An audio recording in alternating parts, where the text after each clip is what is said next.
Eating the meal in front of him without concern, Yukizuriman asked if the lamb was from a sheep, which is a silly question as a lamb is a baby sheep while a young or baby goat is called a kid.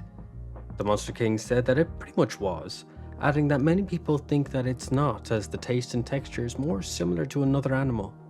The Monster King commented that the lamb is often mistaken with goat, causing Yukizuriman to slam his fork down and swear at the Monster King. Luckily for Yukizuriman, his fuss caused the sword that was swinging for him to miss, allowing him to escape his chair and get to his feet. The Monster King was impressed by his agility, while a monster wielding a blade strolled towards Yukizuriman. Chuckling with malice, the Monster King lamented the failed ambush, as the hidden monster continued forward, their pale hair contrasting against their black horns. It was revealed that the blade-wielding monster was Yagiko, the goat monster. She wore an expressionless face, and a rather revealing outfit, which Yukizuriman didn't hesitate to comment on. Without changing her expression, Yagiko launched her attack, which had such speed and ferocity that Yukizuriman barely managed to dodge it on time. Yukizuriman swore at Yagiko, questioning why she's attacking him at a time like this. As she didn't reply, he asked if she was one of those girls that expects their partner to be a mind reader. Yukizuriman continued to dodge all the attacks, promising to kick Yagiko's ass if she's one of those annoying women, while the Monster King could only comment that his ranting was useless. While Yagiko continued her barrage of attacks, the Monster King explained that she's under hypnosis and will obey her master like the good little goat she is. As the fight continued, Yukizuriman asked if this harm was how a mother should treat their child, but the Monster King only called it education, showing that she was a monster inside as well as out. As Yagiko launched another attack, Yukizuriman saw an opening and decided to make a move. Yukizuriman managed to catch the blade between his palms and then began to scold Yagiko for her constant attacks, but he stopped once he saw Yagiko's emotionless face gain an addition, a single tear rolling down her cheek. With that one tear streak, Yukizuriman knew that Yagiko was still inside and fighting for control. Staying true to character, the bastard Yukizuriman declared that there was an opening and landed a kick on Yagiko, sending her flying. Both Yagiko and the Monster King were stunned as Yukizuriman began to swear at Yagiko, telling her to stop jerking him around. In his own special way and with fury on his face, Yukizuriman demanded that she return to herself, as she is stronger than this hypnosis. He added that if she didn't stop, underestimating him, he'll continue to send her flying. Yagiko launched another attack, but Yukizuriman told her that she's too slow, catching her by the ankle and swinging it right round like a record, baby.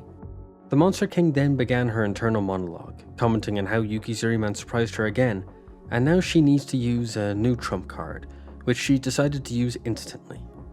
As Yagiko was knocked back once again, she reached for her sword, and once it was within her grasp, the Monster King called out to her, seeming to telepathically give her her command.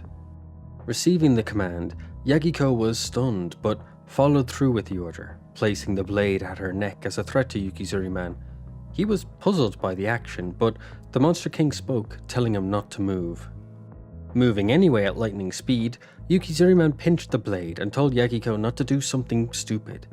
As she seemed to regain some control, Yukizuriman knocked Yagiko out immediately, and got to the more serious issue, banging the Monster King. As he moved towards the Monster King, he told her not to make any excuses as to why they can't bang. The Monster King could do nothing but call him a brat. Yukizuriman tied up Yagiko with some vines from mistletoe before commanding the Monster King to come at him whenever. As he asked her if he should make the first move or something, the Monster King attempted to use her obliterating eye ability. Yukizuriman managed to dodge the attack before explaining that he now understands how her attack works, and as long as he can follow her gaze, he can avoid the attacks. He added that he also knows her ability's limits, so now that she's done that, she can't do it again for a while because of the backlash from the ability. He knew that she couldn't regenerate her eyes, so he had time to defeat her before she could use her ability once again. The Monster King laughed and commented that Yukizuriman is quite unappealing, to which he found offense as he used his appeal to get with women.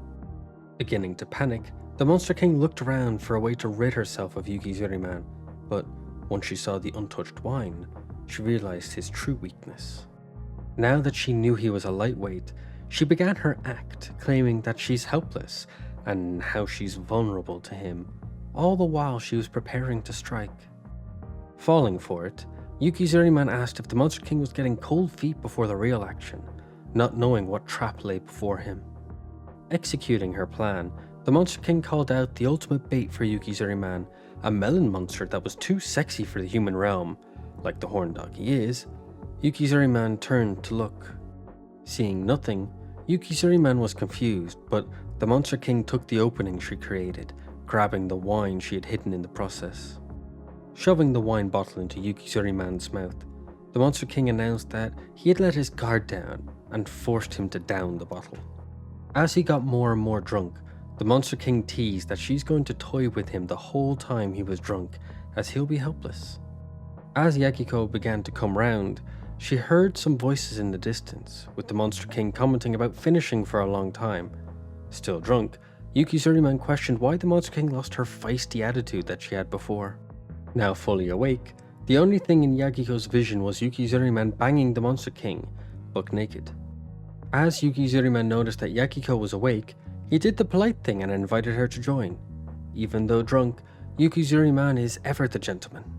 Enraged that her self-believed husband was once again cheating on her, but now in front of her, Yagiko began to burst from her restraints, using her anger to push through the pain and hypnosis. With the fury powering her, Yagiko began to snap free, and with each vine she broke, the more the taint flaked from her horns until she was freed from the mental and physical restraints. Enraged and freed, Yagiko was back to being herself, and Yukizuriman would suffer for it. Outside of the chambers of the Monster King, Moebako sat moping, with the silence only broken by the sound of the chamber doors opening. Leaping to her feet, Moebako called out to Yukizuriman and began to say that he was okay, but hesitated, while he just casually returned the greeting. Yukizuriman wore a heavily beaten face and announced that he's ready for a beating from Moebako like he promised. However, Moebako refused due to seeing Yukizuriman's battered face. Yagiko came up alongside Yukizuriman and questioned his principles, but Yukizuriman only replied that he wore a rubber, which Yagiko argued that that's not what she meant. Yagiko innocently asked about Amiko. Since she saw one of the twins, then the other had to be here. Both Yukizuriman and Moebako didn't say a word, and after a moment, Yagiko realized what happened. However, their sad reunion was interrupted by a child's voice calling out to Yukizuriman. Peeping out from behind Moebako was a baby version of Amiko. Yukizuriman was completely confused by the surprise that was baby Amiko, while Yagiko was barely containing her acute aggression at the sight of the little one. Yukizuriman questioned Moebako about little Amiko, to which she explained that she absorbed what was left of Amiko and split to make a new her. However, it was a new Amiko, so she had no memory of her past life, as if she was an entirely new person. While Yagiko was about to explode from cuteness, Yukizuriman asked if what Moebako did was necessary, and she explained that it wasn't, but she's so used to being two people that it felt natural. It felt right to do so. Yukizuriman asked if the little one should be Amiko too, causing Yagiko to get mad. But to their surprise, little Amiko called out to Yukizuriman and told him to end himself, causing him to reply that he's ready to throw hands once she gets bigger. Back in the Monster King's chambers, the Monster King was furious about the turn of events that unfolded, leaving her looking like the king's fool rather than the king. Blushing, the Monster King demanded consequences for what Yukizuriman did, and began scheming to make Yukizuriman hers. Once she does have Yukizuriman as her little pet, she'll invade the mortal realm and achieve her true goal. The goal being the downfall of heaven. But a reply she didn't expect echoed through the halls, that the fallen angel calling themselves the Monster King was just a pathetic failure. The angel commented that the Monster King surprised her by crudely creating a realm between heaven and earth and claiming it for her monsters. The angel added that she was impressed by the Monster King's continued hatred of humans and desire to eliminate them. In an unexpected turn of events, the angel agreed with the Monster King's plan, causing the Monster King to panic and launch an eye attack. But the angel deflected the attack as if it was nothing, before calling the Monster King disgusting, but useful, so she won't end her miserable existence yet. The Monster King was to suffer a more pitiable fate, to make more monsters and nothing more. The angel called the destructions of humans a job beneath angels, so the monster spawn will be their ideal soldiers. Deciding that the Monster King will be too fussy, the angel decided to take some preventative measures. In a twisted sense of mercy, the angel announced that she'll only cut off the Monster King's limbs. Attempting to cry out in pain, the Monster King's screams were stifled by the angel, claiming that she can't bear to hear a fallen angel's shrieks. Going into shock from the trauma and pain, the Monster King could only mentally cry out for the help of Yukizuriman. Almost as if Yukizuriman could hear it, he turned to see what was wrong. Noticing him stopping, Yagiko asked if Yukizuriman was okay. He didn't reply, but Yagiko told him to hurry as the portal home was about to be opened. With cold eyes as he remembered what the Monster King did to Amiko and Yagiko, he refused to lend his aid and left with the others through the portal.